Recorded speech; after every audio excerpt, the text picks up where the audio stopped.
Warning, this is all my opinion and perspective. This is not hate speech. I don't hate anyone. I love everyone. So when I first heard about people being outraged at a racist song, I was expecting something like when Axl Rose just dropped an F slur and a soft A in one of his songs. Police and niggas, that's right. Get out of my way.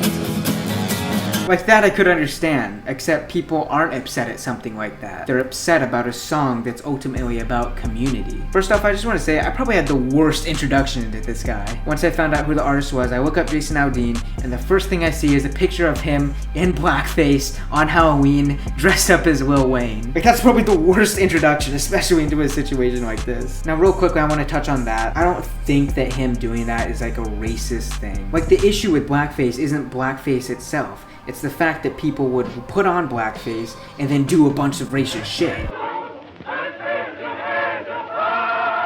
So if he actually likes Lil Wayne and was dressing up as him, then yeah, go ahead, I don't really care. But if he was mocking Lil Wayne or doing a bunch of racist shit, then yeah, it's pretty fucked up. Anyways, after I figured out who the fuck Jason Aldean even was, I listened to his song, and when I heard the song, I was like, am I missing something? So after I went to Genius to look up the lyrics to see if I missed anything at all, and it turns out I missed nothing. I mean, the song's an overall positive song. In fact, the only negative part of the song is when the artist purposely made it negative to pan out a picture of someone acting like a piece of shit. And the person that he was describing was left anonymous, no race, no name, no nothing. So then I was like, okay, so what are some things that are 100% fact in the song? Well, it's preaching a lot about conservative values, which of course the media has made sure to demonize and call racist, so that probably plays a huge aspect in it. So then you take that, then add in the music video, which has riot footage in it. You think it's cool, act a fool if you like.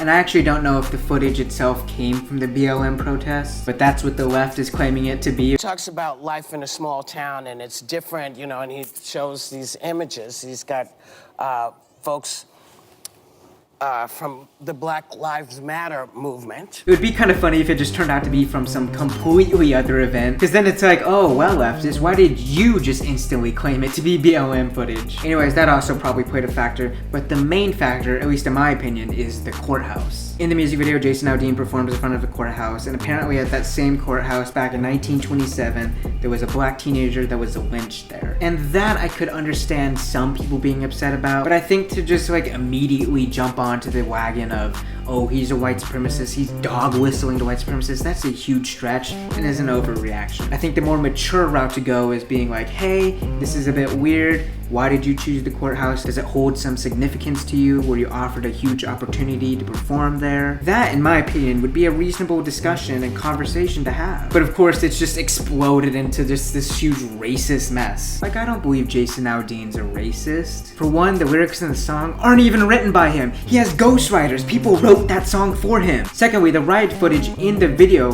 has a purpose. I'd understand if it was randomly swept in there, that it would be a little weird, but the purpose of it is to pan out the picture of a small town being under attack and having the community together to fight against it. And as far as him performing in front of the courthouse, that's just something that we don't know right now, and that we should just kindly ask to get an understanding. Not to just jump to the most extreme accusations and to just start pointing fingers at the dude. To me, this is just a definition of a situation completely blown out of the water. And I think it says a lot about the culture that we're living in, that our first instinct is to just attack. Attack, attack, attack. I'm sure if all the people who just attacked him were to just add him, just be like, hey, congratulations on your new song, but I have some questions about it. This felt a little weird to me, felt a little off, and just added him on Twitter, I'm sure he would have responded to at least someone. I mean, he responded to everyone calling him a white supremacist. I just think we could be having these conversations more positively, more calm, and just more collected and sane.